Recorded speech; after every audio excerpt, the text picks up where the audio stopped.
The terrible Lego Movie ripoff is the movie that made this channel. 6 years ago now, I released my first proper animated movie video after choosing to full dive into this genre on YouTube.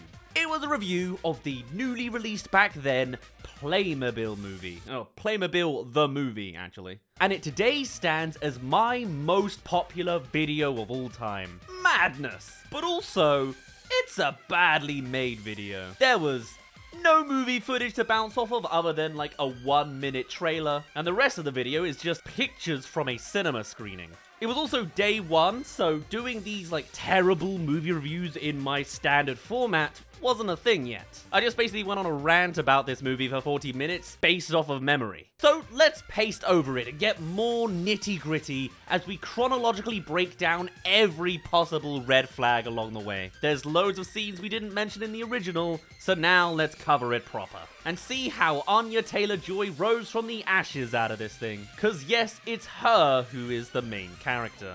This is the terrible Playmobil Movie. Not person, that sounds too formal. There comes a time in every young woman's life. By the way, did I mention this is a live-action hybrid movie first? We'll get into the Lego design soon, but the style's gotta run through a little bit of a kickflip first. And it's weird to suddenly see her acting like a teenager. But in classic movie fashion, she's actually 23. And she's bolstering herself not to give a public speech, but to convince her own parents that she wants to travel the world now that school is over. Gap year stuff. Which is why I got this. And then we meet our other protagonist. A literal 6-year-old boy, since we're aiming a little lower than the Lego movie demographic here, who's meant to be that charmingly smart, blackmailing kind of brother. But somewhere along the way, this scene just doesn't deliver it well. If you don't tell me, I'll tell Mom you gave me ice cream for dinner. When I first saw this back in 2019, it just had that classic terrible tone that you can kind of read into these sort of movies. This isn't made by a mainline studio, it's a collection of smaller teams all put together. Hence why we had an eon pass just for the logos at the very start of the movie. And I'm gonna backpack everywhere. I don't know, Mom and Dad make everything so easy for us, you know? Right, so because life is so easy, Anya wants to rough it out in civilization. Okay. By the way, I realize I've just dropped you into the deep end by exposing you to a young Anya-Taylor Joy in an undercooked scene in live action before this CGI rip-off movie. But did I forget to tell you this film is also a musical? It is. I'll take any gamble. There's so much to sample. Shout out to that one xylophone guy in the band. He's not going hard or anything, but hey, at least he showed up. This movie's on a budget. It can't afford a full band of brass or anything. It only had $75 million max. There is so much world to share, and it's just outside these walls. This genuinely sometimes feels like digging out some old audition tapes or something. Seeing Anya gunning for the musical theatre route early on, like she's got that exact same intonation down, and it admittedly gets more wholesome as they start finding their footing. But you get the idea, and you're wanting the Lego movie part to kick in, as are probably any kids in the audience unfortunate enough to not get served the real thing. I know you're dying to see the Coliseum. I am. And I want to go with you. Oh, there they are! This family that seems to have everything in their lavish homes just loves the cheaper knockoff Legos that is Playmobil figures. Pre-built and pre-played with by this family. But, you reckon these characters come to life in a metaphorical representation of play, thereby reflecting the thoughts and tribulations of their players with a message that can be hit to all generations of movie watchers? Haha! No, of course not! This movie will be taking things in a slightly different direction. We save the day. Viking and night. Viking and night. Viking and Knight. What a catchy chant. We're still not in the play world yet, but it's here to establish that both these guys have their own personas as little Playmobil characters. Charlie the Brave and Marla the Knight. But after the most minimal amount of playtime on screen, it's time for reality to kick these children in the teeth. I'm sorry, but there's been an accident. Yes, we may not be the Lego movie, but we can still copy the cliches. Their parents are dead. And on the news of losing 2 relatives that night, it's particularly cruel that Anya's character loses her brother that night too. Look, there he is holding her hand, and now he's gone. Cut to, 4 years later. Anya's gotten a new brother, and they don't get along in the big blue house. And just as quickly, like it was 3 minutes ago, Anya rediscovers that old passport of hers and a Playmobil guy too. Is it weird that the birth date is wrong in a fake passport? That's definitely her, but Anya was actually born in April. I don't know what the beepings are about either. It disappears after this shot, and it's not like we cut to a hospital or anything. A leftover cut from a deleted flashback? Symbolic as an audio memory? It doesn't translate well, whatever it's meant to be. Oh! Okay, I guess the plot did need to get moving. There's almost room for it to be like a Jumanji moment that we miss, with him literally falling into the Playmobil game or something. But no, he just used his 2 legs and actually ran away somewhere. Yeah, I'm close. Like 10 minutes. Make that 20. That somewhere is of course Toy-Com. I guess a convention for toys in this fictional world? Almost sounds like a great marketing chance for the Playmobil people to roll out as a convention for all of their toys. But no, it's not real. And in fact, when I tried to look up NY Toy-Con, I found the NY Toy Collective. It's not the same type of toys. But in this Toy-Com, with an M, it's where they stock the old Playmobil stuff. To the point they have a whole dedicated panorama for it. I am not here for the gateway to fun. Yeah, okay, let's Thank go. you. You know, I said let's go, you know, together. She's gonna make me run. Honestly, I kinda liked this small scene. For once, the comedy worked off of the script, since it's clearly being performed by talented people, and so the delivery worked this time. Shame it's in literally the smallest scene yet. And I gotta admit, it's always nice to see building art like this. You always see it in Lego, so it's almost refreshing to see it done by someone else. I suspect it's the only type of its kind. Generally, I've been calling the Playmobil product as a rip-off to Lego, debatable as it may be. But the mere existence of this movie is most likely due to trying to capitalize off of the success of the 2014 Lego movie. Took them 5 years, but surely they were inspired. But it's nice to see that it's not one-to-one. The build work isn't from one guy in his basement, it's public and corporate. It's a spin, as is what'll happen next. It's all lined up exactly like we had it. What are the chances? As it turns out, Charlie over here has photographic memories to the layout of their playtime from 4 years ago, and we're dipping into the world of magic. Marla, meanwhile, is here to kick us off into a well-placed emotional scene for the characters to dig up a little bit of layering, as it all comes to a head. Ever since Mom and Dad died, Don't, Charlie. you died. I mean, it's pretty surface level stuff. You've been sad since sad event happened. But it's nice to see the two actually confront it, because now we're not going to see them in the same scene for an awfully long time soon. As for how this movie approaches the CG world, it's literal magic. With a spot for Charlie to put his Playmobil Sonar, which he just brought with him of course. It's a stupid toy, and none of this means anything. This isn't a movie where the toys come to life and interact with the human world and also within their Lego world. No, this is an isekai anime. This is a toy. It's the people who turn into toys, as everything now gets sucked up by the super lighthouse in the center of the Emporium. No, Charlie, don't! Okay, pause. This is pretty maddening, right? You think any of this is gonna be explained? No, of course not. Buckle in for a ride now, because the movie really starts here. And I guess that bit's meant to be a subtle joke for the parents in the crowd. Certainly goes over the head of somebody. That being said, now that we're in the realm of animation finally, it's animated pretty dang well. The environments, you know, are fine. Nothing to really scream about with its pretty simplistic design. But the motions of the characters and the gags they make about it, that's pretty good. Playmobil characters don't have knees, so it's a good time of Marla struggling to even stand up. That being said, 2019 me watching 2019 Anya-Taylor Joy didn't really think she had it in her. I don't mean to sound like ATJ's first hater or anything, but the sounds coming out of her mouth, they weren't exactly the best first impression into her voice acting prowess. What I'm trying to say is she screams in lowercase. But what can I say? I love this shot anyway. This is the shot that made me. Thank goodness that thumbnails don't come with sound. I can thank all of my successes to the choice that Playmobil hands look like Lego movie hands. And that they don't bend at the knee. I'm coming, hang on. Whoa! Oh. Okay, Marla. Genuinely, it's a nice spin to see that sets it slightly apart from the usual Lego animation, as much as it doesn't last long and soon enough becomes pretty synonymous with the usual animation foray. But I like the joke, as a guy turning 30 next year.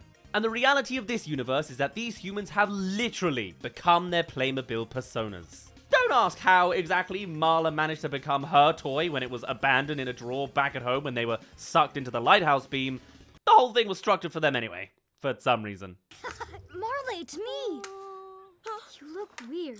And after an embarrassingly long amount of time for the two people to realize who they are and where they are, sprinkled with a few notably good camera techniques and directorial choices like changing the focal length and having the characters practically teleport within the same scene for cinematic effect, eventually, we get moving to the new confrontation. What the?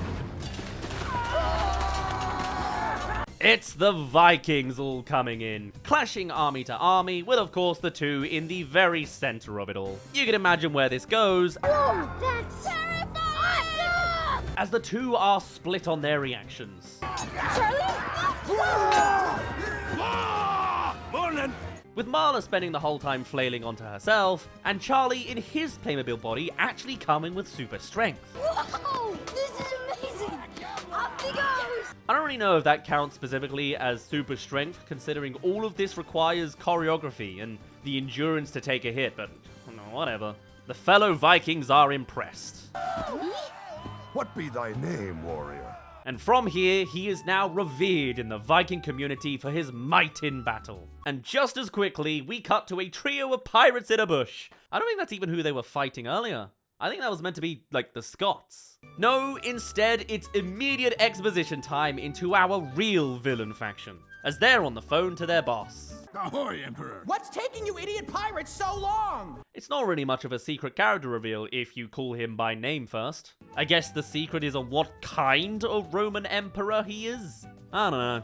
Either way, he's got them all in a bush with a mission.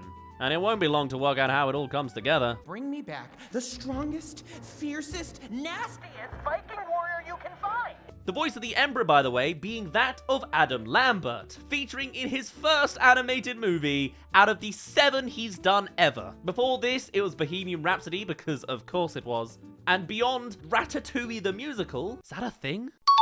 And Fairyland, he would also go on to star as the villain in the awful Megamind vs. the Doom Syndicate. Come on, Megamind, let's go for a spin. Man, the Playmobil movie is like a reverse graveyard for terrible actors. Everyone managed to rise from the ashes of this project. It be decided then. We found our treasure. Here we go! And so, of course, with Charlie on a pedestal, Marla has been left behind and outcasted by her old ways. And then the audience gets some whiplash over what genre this movie is meant to be again. Don't you remember? Who be this? We're just gonna go. No way. You know, I've seen a lot of terrible movies, and I've seen a chunk of musicals. It's rare to see a terrible musical. Or oftentimes, the way it works is the music and the lyrics are kinda naff, but the performances will always pick it up to some degree. You know, it's a dodgy Disney project, or maybe it's Cats, where the cast are talents, just every other context is gone. But here it genuinely sounds like the singers can't even hit the vocal range they've been assigned. We celebrate. Show 'em how we do. Like, I get it, I can't sing. And that doesn't sound like an easy range to hit, but my Viking guy is straining to get projection out of his mouth. But the song overall is the camaraderies of Vikings, dancing to showcase they are a band of brothers without the genuine emotional bonds. They're just a group. Brothers in arms, brothers in arms. With the classic trope of straight man Anya trying to pull Charlie away, and him doubling down on this new lifestyle. Wow, halfway into song 2, the lyricists themselves have already given up. But as always with the song numbers in these animated movies, the visuals themselves are pretty decent. It's still pretty flat and simple lighting, but the choreography is nice. Nothing crazy beyond acrobatics, but pleasant on the eyes. Hold up. Wait a minute.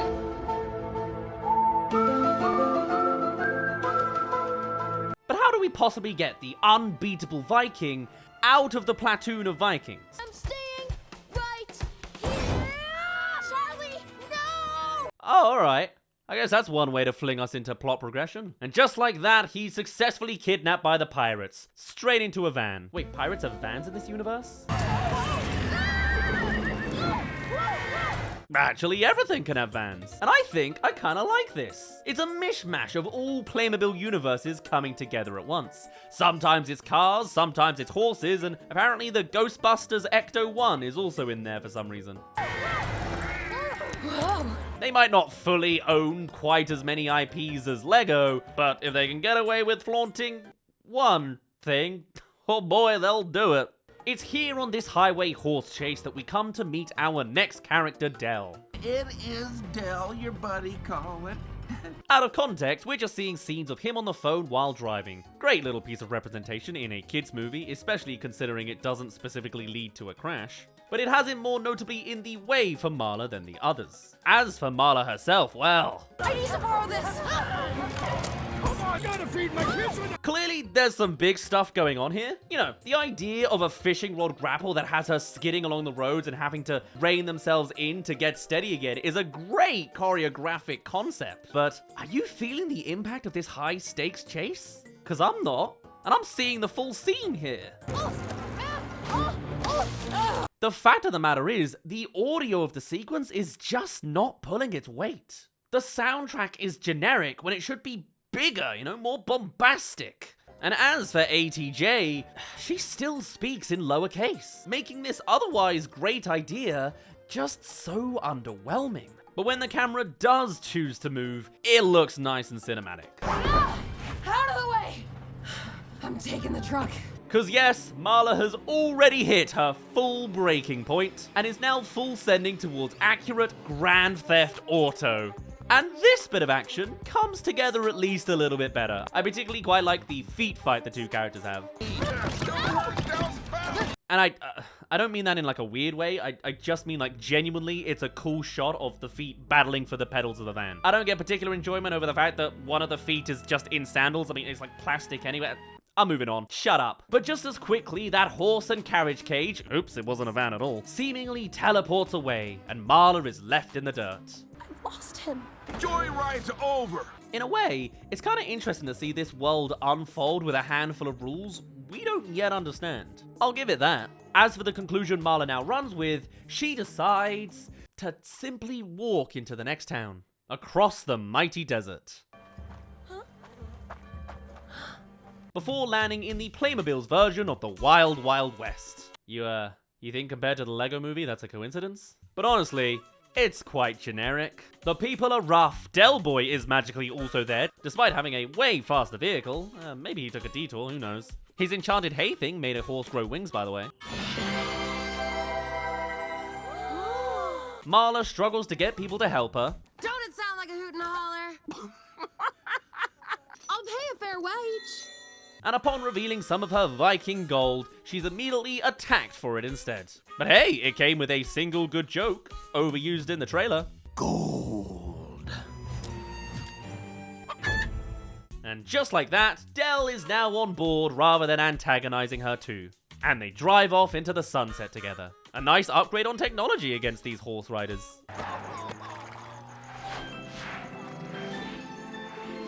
Now this next scene, it's kind of skippable. It's just the bonding of Marla and Del on common ground. Nothing too groundbreaking in any of the dialogue options, but I will give it its faint flowers. It has another nice little gag with the world building. You want to get off at Jurassic Jungle? Why don't we just keep driving?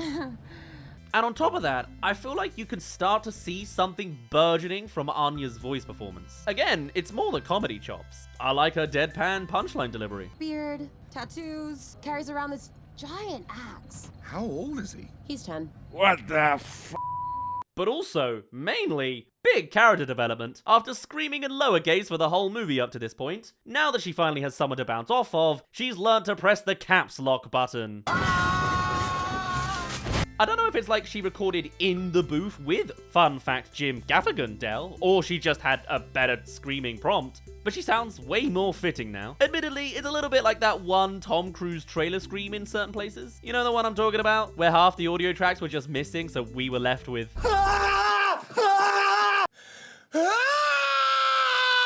Yeah, I hear it. Lean into it. So let's see how Charlie is getting along. And he is, of course, right at the Colosseum with the big bad, caged up alongside a few different archetypes, each the strongest of their kind. All the while, we finally get to be introduced to Emperor Maximus! with all the classic exposition you would expect once again about where they are and why they can't be found. This entire city is on a remote island. I mean, if it's a populated city, then it's no longer a remote island, right? Is Great Britain a remote island in that case? But even still, this is all being put together for a Colosseum show, of course, with each of the strongest types of people as gladiators in this game. Also, don't forget, it's Adam Lambert starring in this role here. So, of course, we've got to bring out the old... Okay, bit of a screechy start, but genuinely, the rest of the song number? Yeah, it's pretty good. It's him just doing his thing, and I'm an uncultured Brit. American Idol, Queen, Broadway? I gotta be honest, in the ways I consume media, when I'm hearing lines like all I can really hear is, that's definitely Megamind 2's Machiavellian. It's a good vocal performance no matter how you spin it though. And everyone else is next.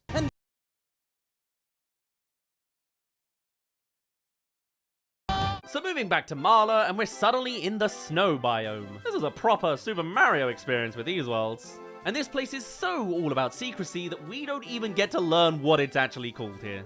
But the main focus instead is about our next main confidant in the form of Rex Dasher. Rex Dasher! He's a super cool spy guy, and he's played by British Daniel Radcliffe. Rex Dasher, at your service. Being British automatically makes you either the villain or a spy. Rex Dasher! Also, I don't know how it's been 6 years and I've never mentioned this, but me and Daniel Radcliffe, we have beef. This son of a gun has plagued me for literally years. I get told all the time that people think I look like Daniel Radcliffe. And I bet that's incredibly common.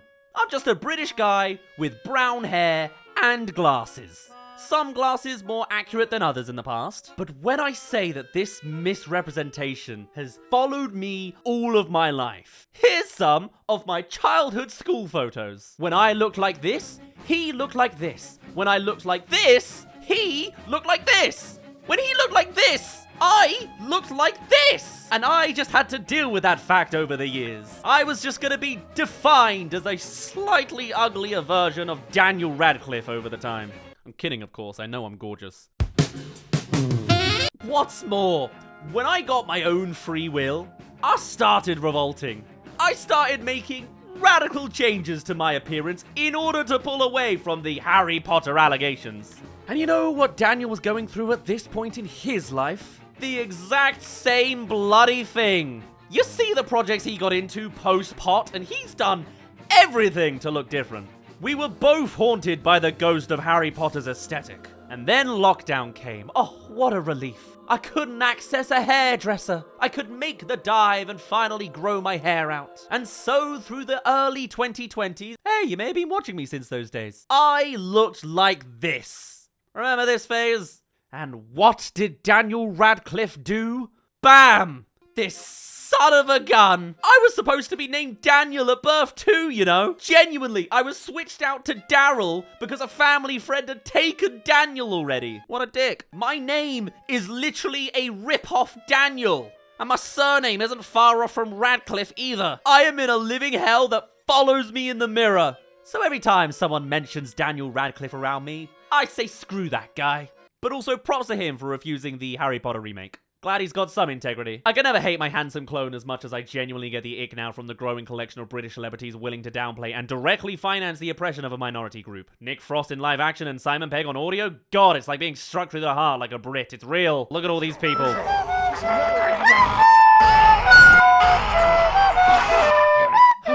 Anyway, back to the damn Playmobil movie. And your feelings for me, don't deny it.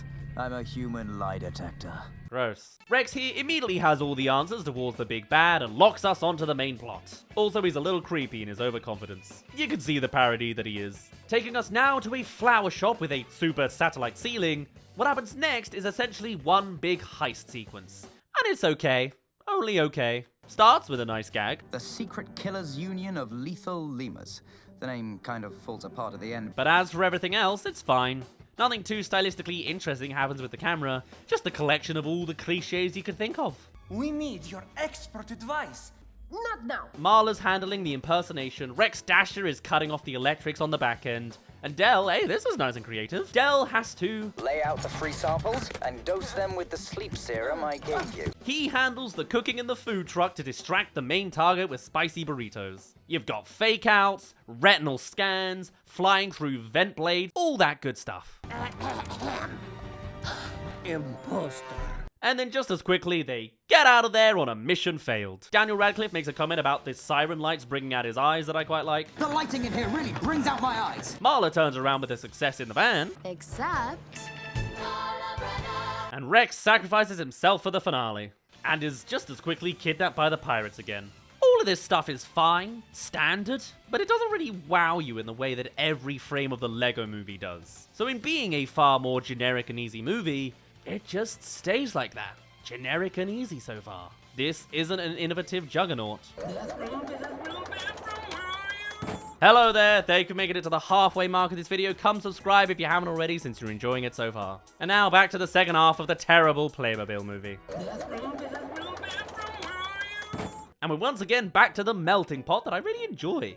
It's back on the road again, so every species and vehicle type all comes together. Honestly, it's more of a shame that each world is still separated, as being a mix of a bunch actually feels more alive than the points of interest in their cliched ways. Anyway, Marla is reviewing the footage they've received from the heist, and it's not looking good. And then, poof?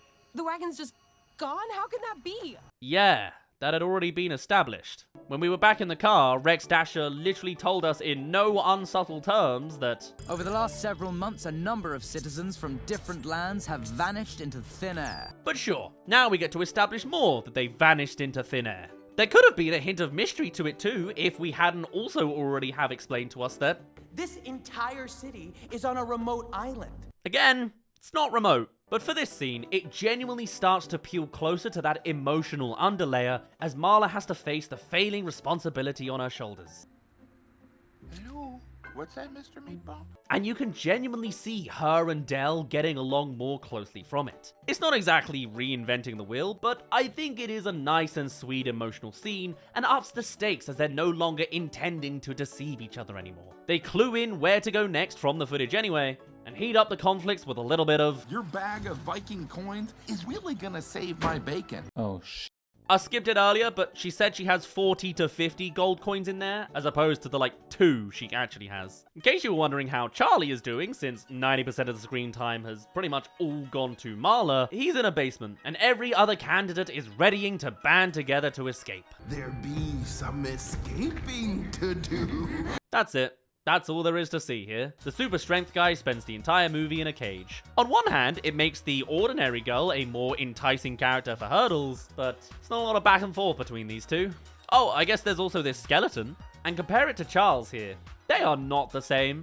Why do Playmobil skulls have such giant eye sockets? Who was this guy? City of the future. Take it all in, Marla. Since we're right back to Marla's arc once again, in a new aesthetic that's a little less interesting now that it's specifically not mixed together. But either way, they're following the scent based off of a logo seen on the teleporting device that was in the footage earlier. But with classically no communication, we're sent right into the deep end as... We're here to see Glenara. What? Glenara? The conflict of deception is coming to a head. But honestly, it's just another cliche. There's an Adele joke chucked in there to spruce things up in the slightest way. No, not Adele. That would be awesome. But otherwise, you've probably seen this scene before. But it is a kids movie, aiming slightly younger, so we can pin it as Baby's first loan shark scene. That's valid, but it's not outstanding. Trust me, you have enough gold, because if you didn't, we wouldn't get out of here alive. And more so than just your average loan shark of a scene, right down to the design. This is just a Jabba the Hutt ripoff. Forget Lego Movie, this is just making a watered down version of every movie. Oh, you thought I cared. You're hilarious. Ow! Even still, this scene has a purpose. And they achieve it, even if it defies logic. Somehow, someone so money hungry would of course never reveal information before being repaid and paid again, but in this case, Glenara is happy to reveal all and be short-handed by the end because it needed to be that way. We learn that it's Emperor Maximus. Sure. We learn he's fighting in the Colosseum. What? And we learn that Marla doesn't have the money. Is this a spoon? And just like that, the two are locked up in their own way too. Exactly as expected, because so far this movie is just playing down the line. It functions so far as a story with a couple logic hops here and there, but don't think this structurally safe route is gonna hold its ground as we aim towards the ending now. Oh hey, we're back to Charles again now. With the gang of prisoners now putting their escape plan into action. It's tentacle paralysis. They'll wake up 12 to 48 hours. It's cavemen finding water. We want fishies. Follow that hairy beast. And it's going by pirate boat. But I do like actually that they add one extra hurdle to put all the responsibility on Charles's shoulders. She's calling me. They knock out the pirate, so baby brother here has to work out how to start a ship. He's got to be the leader as a Viking is the next best sailor. A nice moment for him to build some character since there's so little other places for it. If Marla could only see me now. And they had to ruin it. I remember back in 2019, this was my big defining rant for this movie. Whipping out the old floss when it was already 3 years old at the time. Pwah! At this point, I'm far more jaded over this kind of thing. I feel like even in the last year, I've still seen the floss dance in some modern movie. This move is a dead horse that has not stopped its beatings, even 9 years later. Can't wait for Skibbity to hit the movie lexicon for the next 10 years. Anyway, enough about old memes. This whole sequence, it leads to nothing. A mini character growth, but otherwise skippable. So I can't hear anything from people that are jerks. Pipe down, you two. And so forget cages, it's Marla and Dell being dangled into a pool of lava. But also, actually, it's a portal to all sorts of places around the world.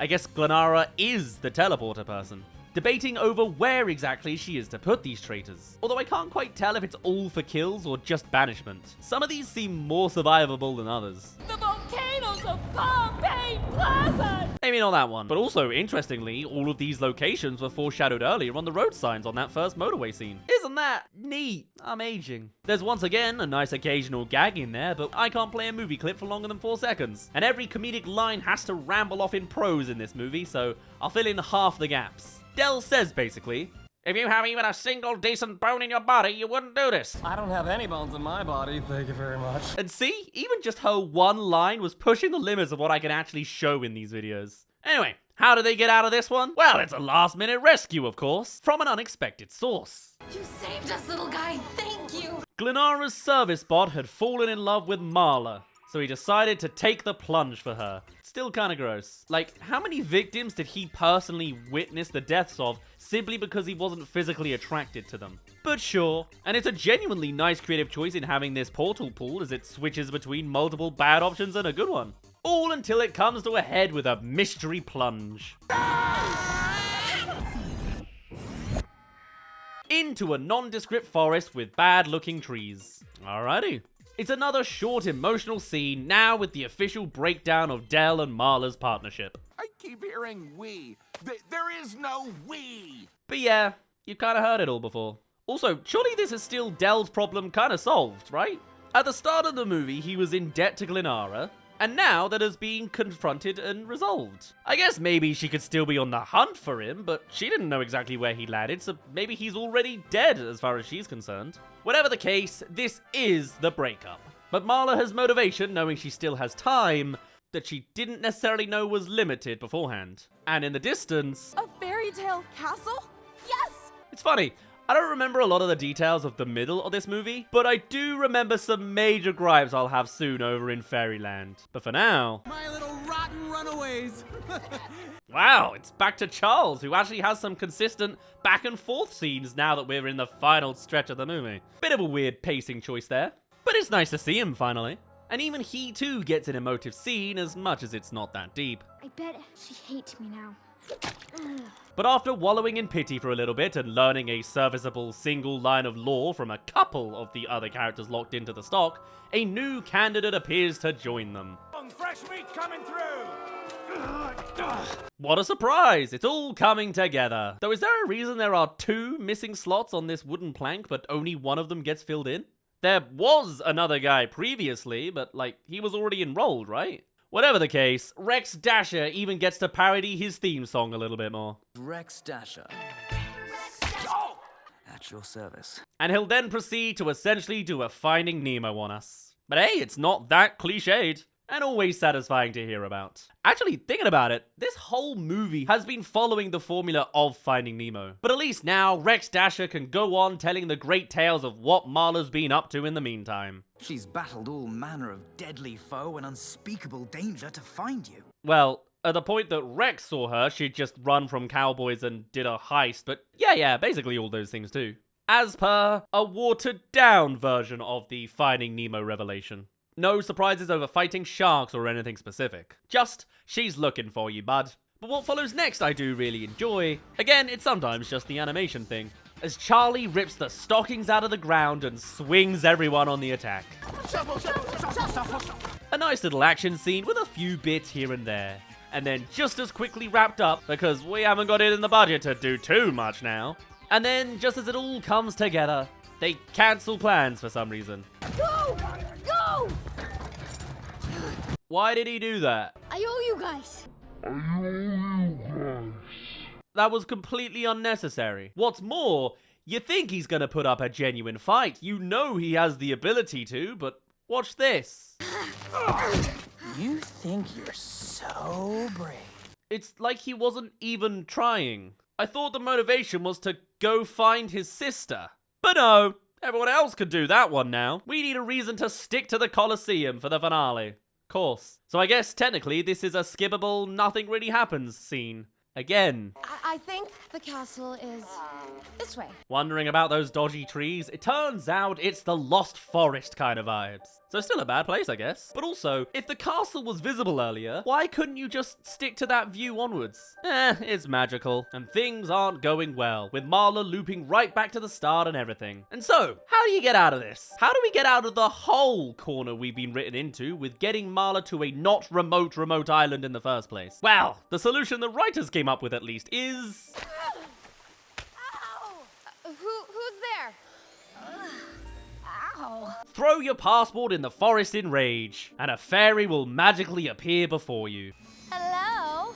I'm a fairy godmother. She was parading the Lost Woods, and she can solve any issue with magic. Does she come with a linguistic trick like a genie? Does she ask for anything in return for anything? Or if, say, a guy like Dell was to approach her, she would have... Gave him a wish and I sent him on his way. Yeah, that's where we're going now. A philanthropic fairy. It's literally Cinderella. But I figured there was a kind of injustice being resolved there. Not just a stranger in the woods. And it came with an asterisk, you know, be back before midnight and all that. But in this case, other than literally name-dropping the Cinderella story itself... Cinderella got her gown, but she still had to go to the ball herself. Yes, because that was the obstacle Cinderella had to get over with her wish. This fairy will go on to just grant Marla exactly what she needs. No caveat and with no judgments on reaching this decision and sending her on her way. It's also another song number, now with Meghan Trainor at the helm. All about how Marla needs to believe in herself. She already did.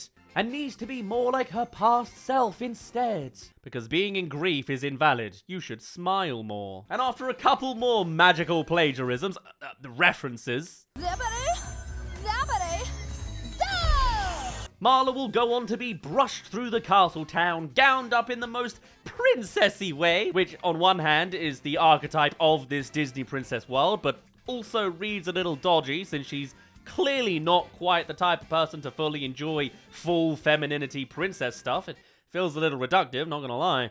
And then a banner is turned into a flying carpet. Subtle. The goal is visible from the horizon. Is that it? Constantinopolis? And Marla is sent on her merry way.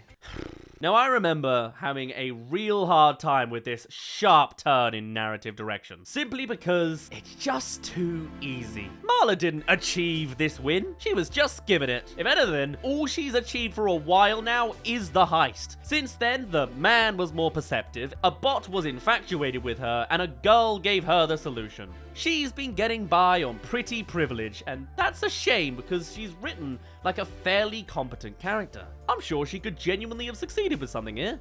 In fact, and we haven't addressed this the entire movie somehow, she is just a persona. Like Charles is Charlie the Brave, her character was always Marla the Knight. So, where's the knight element of all of this? What, Charlie got to inherit his full Viking body, but Marla comes in as just an ordinary girl? Just because she didn't bring her toy with her?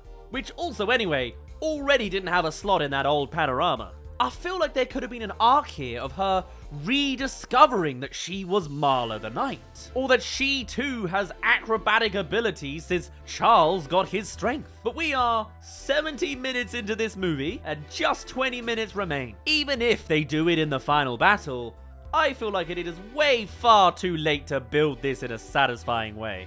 I'm coming for you, little girl! Instead, she becomes more like her old self because the magic lady told her that she has to be. The show's about to start. Here's Charles in another cage. Marla, I need you. And that's all. Genuinely, we're back to Marla now. Man, maybe I should have spaced out that prior rant a little bit more. I thought we were done. My bad. Whoa. So it's impossibly tall. Couldn't the flying carpet have maybe landed on top of the wall first? But anyway, now that all is resolved, we've got callbacks after callbacks. First with Anya unknowingly quoting Maximus by describing the wall as And an impenetrable wall. and then also bringing back a line from 4 years ago. As Amelia Earhart once said, adventure is worthwhile in itself. Again, it only took one song to get over 4 years of grief here. But soon enough, they're off. Finally actually doing something by kicking this guard off of a wall. Walk it off, big guy! And then just as immediately being recognized somehow. How does that make any sense? This too, barely established. Rex Dasher did it once earlier and gave her this thingy in the van earlier, but in no way is it perceptible to follow that this is a thing that she could do. But we're just gunning to the ending now. Conveniently, there's also just Roman guards not paying attention for Marla to just waltz on past. And as she reaches her destination, it's time for the games. I declare the games open! Again, the games were already cancelled had Charles just jumped down the hole with everyone else. It is only him now. Hey! Oh hey, maybe that's everyone else coming into the rescue. I certainly don't recognize that gear, and we just saw Marla in the last... Oh, so here she is. 1 hour and 20 minutes into this 1 hour and 30-minute movie. Now she is finally the knight. But still not in like a she learnt the skills kind of way. Just in costuming. Where did she even get this from? She wasn't wearing it under the hood earlier. Apparently it was in the treasure chest at the end of the fairy godmother scene. Always comes back to her, doesn't it? So then, why did we gown her up in the most girly attire if this is what she was always supposed to be? And as a relatively ordinary person, I find it surprising to believe she would just leap down and slice a banner like this, considering everything else she has done with her own two hands have been a whole lot more grounded up to this point. But it's cool. Forget how we got here. Everyone knows in narrative it's all about the destination, not the journey. So let's have our finale with, hey, another nice gag. Here he comes, here he comes, here he comes, here he comes, here he comes. Ah, Big Bad Brute is a dinosaur. I guess lingering from the Jurassic segment earlier. A classic gladiator scene. Let's whip out the old orchestra for it. Come along, boys. I know we started on pretty bad footing with a single xylophone guy, but now Marla's gonna be running up the tail and on the back of this beast. So give us what you got, guys. Stay away from my brother! This is our finale music. The big climax. But whether it's singing on a bed, fish rotting on the road, or parkouring on a dinosaur, it's all just the same. Unseasoned and uncooked soundtracking. What a shame. Also, their attacks do nothing and the odds are seemingly against them. Time for a random rescue! Is it a band of prisoners, established as a team and aware of the context of this Colosseum battle? No, it's Dell, of course! The one we last saw angry at Marla and leaving, and wished away on his own path. I guess you can call it subversive. Or you could call it quite cataclysmically out of character. Let's make this dino soar.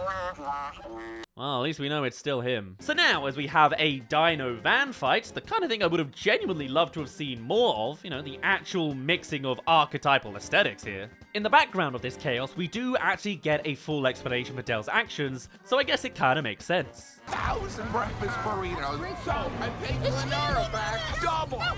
She let me use her transfer to get back. Is it a cool detail to have such a convoluted explanation hidden under the layers of audio in this scene?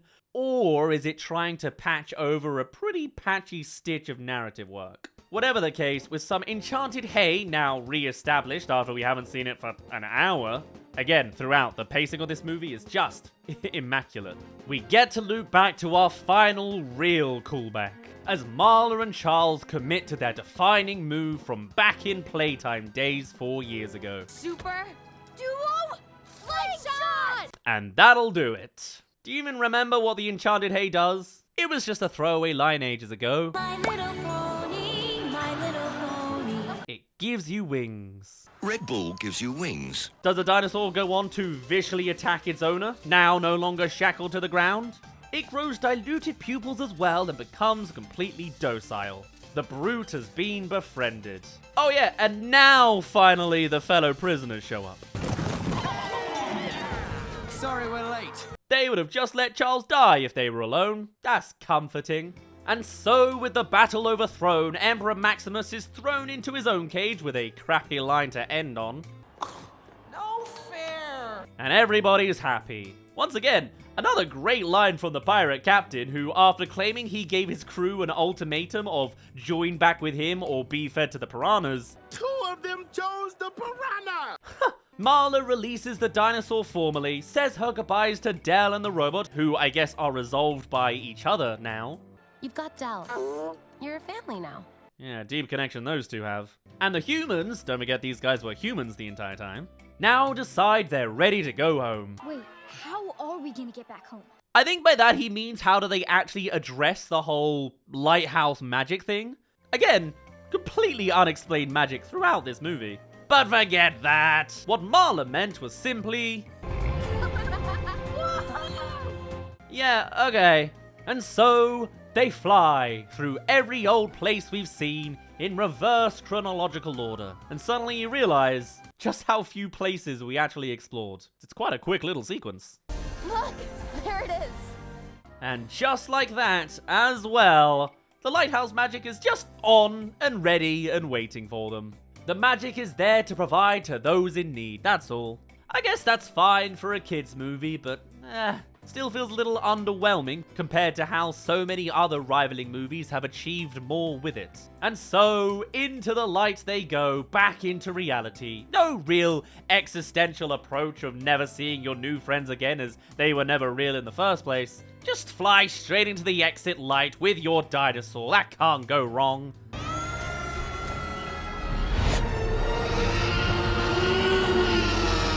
In reality, of course, the dino stays back, and absolutely nothing has changed out here. Must have been the scariest 5 minutes of your life. Not even time. Wow, magic! But their bond is fixed. Marla's passport written with several new stamps. Look at all those places. 5. She went to 5 places. Vikings, cowboy, future, fairy, Rome. Maybe a snow building, if you want to count that. And on the reveal of every other character's death, they gleefully leap out of the building. There's a shot of droning onto Rex Dash's car as if to insinuate he's slightly real too? It's probably just a car ad. And the two bound off into the distance. So I found out about the Emperor from this giant space. I can't hear the rest of the sentence, but I think she's wrong. Unless she's using the universal guy, she definitely learned of him through Glenara. Hey, nitpicks is what we're here for. Also, what happened to Charles's friend who he was gonna see in 10 minutes? No, make that 20 minutes. He just evaporated on the other side of his phone, I guess. But we haven't hit the ending quite yet. This is 2019. We gotta get a mid-credits scene to watch.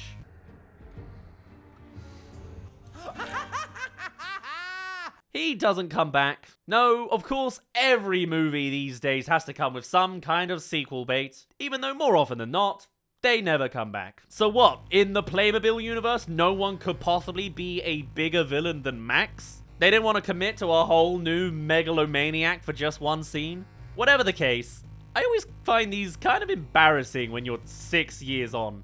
But maybe it's for the best, since I reckon the people probably knew this wasn't innovative cinema. This was the terrible Lego Movie ripoff. Though really, it reads a lot more like Finding Nemo. This film is one of those super niche projects I hold near and dear to my heart. Oddly enough, I remember the songs and some of the voice delivery quite well, which kind of worries me. And of course, I have to thank it for kickstarting my life in this strange direction for so many years. Add on to the fact it holds an early Anya-Taylor Joy, a pre-Megamind 2 Adam Lambert, and that damn Daniel Radcliffe. And this is a real backwards gem of a movie. So I'm delighted to now formally present this in the real terrible format. It doesn't do its ideas very well, the soundtrack is underwhelming, most scenes are formulaic cliché, and in comparison to their IP big rival, this doesn't hold a candle to any Lego movie.